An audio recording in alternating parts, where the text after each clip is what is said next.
So hello everyone, very good morning to all. So आज एक case करेंगे हम। ये लेडी का केस है, उसको माइग्रेन का तकलीफ़ है पिछले 6 महीने से। She is suffering from migraine headache. ठीक है। सो इसका ये पेशेंट के जो दोनों बच्चे हैं वो मेरे पेशेंट थे। अभी तो जो उसका सन था, it's a long standing of asthmatic case. उसके जो बच्चा था छोटा वाला, तो बचपन से उसको सांस की तकलीफ़ थी, कफ अस्थमा था, तो उसका वो ठीक हो गया। उसकी डॉटर अभी मेरे अंडर ट्रीटमेंट में है और उसके सन का दवा बंद हो गया। तो वो रेगुलर फॉलोअप के लिए आती, मगर कभी पिछले 6-8 महीने से बताया नहीं कि उसको सर में दर्द होता है और धीरे धीरे करके वो माइग्रेन की टेंडेंसी बन चुकी है। सो मेरे नेबर में ही रहते वो। तो जैसे ही एक दिन रात को 10:30 बजे उसके हस्बैंड का मुझे कॉल आया कि सर आपने क्लिनिक क्लोज़ कर दिया। तो मैंने हाँ सर मैंने क्लोज़ कर दिया, मैं घर आ गया हूँ। तो बोला ठीक है सर, मेरी वाइफ़ को ना अभी बहुत सीवियर दर्द हो रहा है सर में, और ये इसको पहले से ही हो रहा है, मुझे अभी पता चला। और मैं उसको पूछा तो फिर वो पिछले 6 महीने से कुछ नहीं, कोई दवा नहीं ले रही है, बस ऐसे ही दर्द को सह रही है। और जब ज़्यादा होता है तो एक डोलो का पेन किलर जैसा खा लेती है, उसको आराम हो जाता है। ठीक है। तो अभी भी वो जस्ट सुबह से उसको दर्द था, तो सुबह तक उसने बहुत रोका अपने आप को दवा खाने से, मगर अभी वो लेके बैठी थी। और जब मैंने पता किया, मालूम पड़ा कि उसको दर्द है, तो मैंने बोला कि मैं सर से बात करता हूँ, कितना पेन किलर कितना खाएगी, है ना। तो उससे मैंने आपको इसके लिए कॉल किया कि सर कुछ कर सकते हैं, इसमें दे सकते हैं, मैं दवा आप दे सकते हो भी। सो मैंने बोला ठीक है, मेरी बात कराइए। सो हस्बैंड ने वाइफ़ को फ़ोन दिया, तो मैंने बोला कि बोलिए क्या दिक्कत हो रही है। बोले सर मुझे सर दर्द की तकलीफ़ तो 6-7 महीने से चल रही है। ठीक है। और मैं दर्द सह रही हूँ सर, मतलब दर्द हो रहा है, 6 महीने से हो रहा है। तो जब बहुत ज़्यादा होता है पहले बर्दाश्त करती हूँ, सहती हूँ, जब बहुत एक्सट्रीम हो जाता है तो फिर एक डोलो खा लेती हूँ, तो थोड़ा कम हो जाता है थोड़े समय के लिए, फिर से कभी स्टार्ट हो जाता है। तो ऐसे ही चल रहा था। सो आज सुबह से भी मुझे बहुत दर्द हो रहा है सर में सर। मतलब ऐसा था कि मतलब कुछ काम करना तो है, करने की इच्छा तो नहीं थी, मगर दर्द बहुत है। तो सुबह से मैंने सोचा था कि मैं आज तो मैं कुछ नहीं खाऊंगी, दर्द की दवा तो मैं खाऊंगी नहीं। ठीक है, आज तो मैं खाऊंगी नहीं दवा, तो देखती हूँ। तो मैंने इसी दर्द में सब कुछ घर का काम किया, बच्चों का टिफ़िन, हस्बैंड का टिफ़िन, उनको नाश्ता, mother in law father in law को नाश्ता, तो सबको नाश्ता वास्ता दिया, सब कुछ खाना वाना बनाया, काम उम किया। सुबह से शाम हो गई, दर्द में कोई राहत नहीं, दर्द बढ़ते गया। अब इतना दर्द हो गया है सर कि मतलब मैं सहते थक गई। मतलब कितना सहना, मैं दर्द से एकदम टूट गई। तो मुझे लगा कि बस अब इससे ज़्यादा मतलब अभी क्या करूँ सर। मतलब मैं दर्द की दवा सोचा क्या नहीं खाऊंगी, मगर अभी लेके मैं बैठी हूँ कि मैं खा लूँ, ऐसा लगता है। बोले एक गोली खाने ही जा रही थी, तो हस्बैंड ने देख लिया और मुझको रोक दिया कि मैं सर से बात कर लेता हूँ एक बार। तो इसके लिए मैं अभी रुक गई। तो मैं सोची थी कि मैं अब मुझसे नहीं हो रहा सर, मतलब मैं एकदम बहुत थक गई दर्द। तो मैंने बोला ठीक है, और कोई दिक्कत? बोले सर और कोई दिक्कत नहीं है। बोला और कोई इमोशनली मेंटली कुछ 6-8 महीने पहले कोई टेंशन है किसी बात का? बोले सर टेंशन ऐसा तो कुछ नहीं है, बट 6-7 महीने पहले मेरा जो ब्रदर है छोटा वाला, उसका जो छोटा भाई है, छोटा भाई नहीं, छोटा जो बच्चा है उसका 5 साल का बच्चा है सर। वो 5 साल का बच्चा घर में अच्छा खासा खिलौने के साथ खेल रहा था। खेलते अचानक से वो बेहोश हो गया। उसको घर वाले लेके भागे डॉक्टर के पास, उसको इमरजेंसी में ले गए और डॉक्टर ने उसको डेथ डिक्लेयर कर दिया। तो इतना सडन हुआ, या ऐसा क्या हुआ उसके साथ, वो कुछ पता नहीं चला, और वो एकदम सडनली हो गया सर। वो मेरे लिए बहुत शॉकिंग था। आई वॉज मतलब कि मैं बहुत हिल गई वो सब सुन के।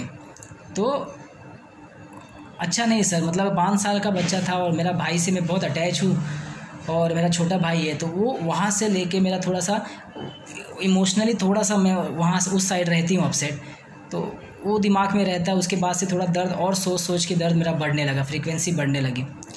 तो मैंने बोला और कुछ चिंता इसको लेके? बोले एज सच सर कोई चिंता नहीं है, बस ये दर्द था, मैं निकाल रही थी, मैं बोलती भी नहीं हूँ। जब तक मैं सह सकती हूँ दर्द को मैं सहती रहती हूँ, काम करती रहती हूँ बिना कोई तकलीफ़ के। मैं कुछ बोलती नहीं, मगर जब बहुत ज़्यादा हो जाता है तो हिम्मत हार जाती हूँ, और फिर उसके बाद फिर गोली ले लेती हूँ। सो मैंने बोला ठीक है चलो मैं एक दवा देता हूँ, आप भेज दीजिए हस्बैंड को और मुझे 5 डोज के बाद लेने के बाद बताना कि दर्द कितना है।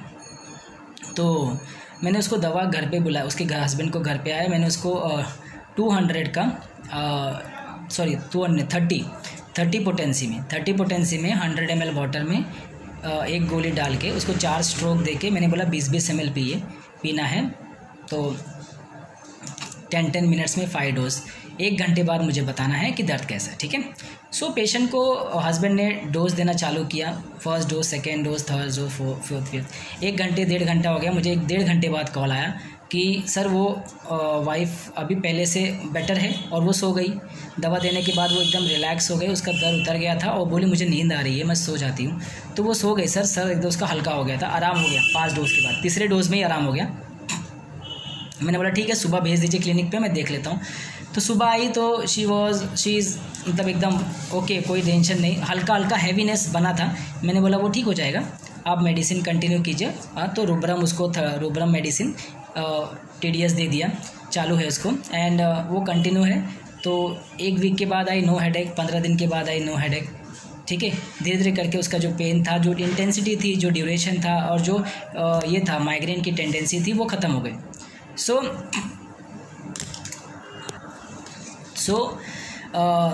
इस केस में आपको समझना है कि हमें देना क्या है, ठीक है। अब रात का समय है, 10:30 बज गए। तो मेरा सबसे ज़्यादा प्रिस्क्राइबिंग पॉइंट था कि उस लेडी ने सुबह से दर्द हो रहा है, ठीक है, पहले भी दर्द हुआ, सहती है, जब सह के थक जाती है तो क्या डोलो खा लेती है, ठीक है, दर्द कम हो जाता है। वैसे आज सुबह हुआ, उसने सब कुछ किया, सबका काम किया, सबका ये किया, सबको टिफ़िन तैयार किया, दर्द में भी सब काम किया, ठीक है। आज उसने बोला मैं दवा नहीं खाऊंगी, आज तो मैं दर्द की दवा नहीं खाऊंगी। तो ये रूब्रिक क्या है, डिफाइंड। अब वो क्या डिफाइंड मोड में आ गई, मैं मतलब अब बस हो गया, मैं आज दवा नहीं खाऊंगी, आज तो मैं दर्द की दवा नहीं खाऊंगी, ठीक है। सो डिफाइंड मोड में आ गई ये लेडी पेशेंट, ठीक है। सो डिफाइंड थी, फाइट कर रही थी, ठीक है, करते थ्रेशोल्ड आया ना, एक थ्रेशोल्ड आता है उसका, ठीक है।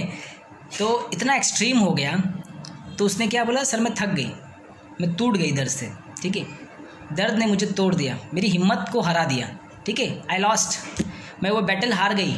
दर्द के साथ जो मैंने जंग छिड़ी थी सुबह कि मैं अब आज तो मैं दर्द की दवा नहीं खाऊंगी, मगर अब वो बैटल में हार गई, ठीक है ना। अब मुझे लगा कि मैं गोली ले लेती हूँ। तो this is the feeling of disconcerted, ठीक है।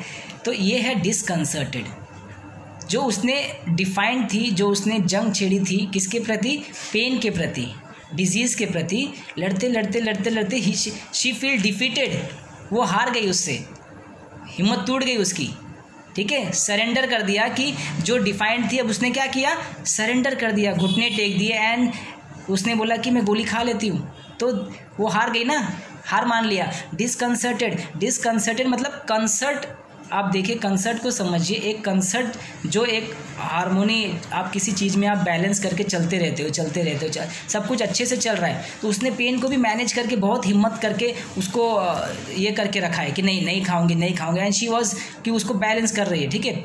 और एक स्टेट आता है शी वॉज डिसकंसर्टेड, ठीक है, शी वॉज डिफीटेड, ठीक है, शी वॉज डिफीटेड इन जो बैटल उसने छेड़ी थी, जो डिफाइंड मोड में थी पेन के प्रति, दर्द के प्रति, वो धीरे धीरे रात होते होते वो हार मान ली, ठीक है। तो दिस इज़ द डिसकंसर्टेड फीलिंग, ठीक है। तो इग्निशिया और 6 महीने पहले जो एक बच्चे की जो उससे इमोशनली बहुत अटैच थी, ठीक है, element from death of love one, एक ये रूब्रिक है, डिफाइंड, डिसकंसर्टेड, ठीक है, ये रूब्रिक है।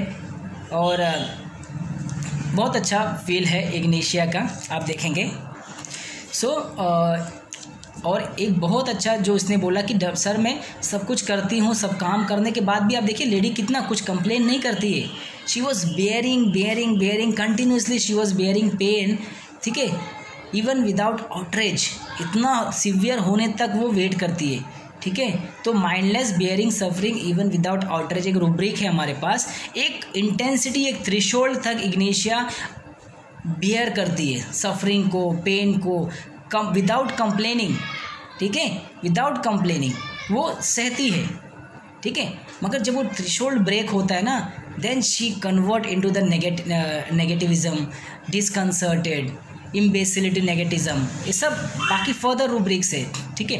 डिस्ट्रक्टिव क्लोथ्स, वो बहुत सारे फर्दर जो रूब्रिक्स आते हैं इग्निशिया के, जो नेगेटिव सेंस को दर्शाते हैं। Because the Ignatia first is a sensitive in moral, तो मोरल के चलते she was bearing without complaining, ठीक है, कि घर वालों का उनको टाइम पे देना, सब कुछ करती है Ignatia. She was very alert, she was very family oriented, सबका करेगी अच्छे से, ठीक है। यहाँ भी उसने वही किया, mindless bearing suffering even without outrage, without complaining, मतलब उसको कोई कंप्लेन नहीं किया, बेयर कर रही थ्रेशोल्ड तक।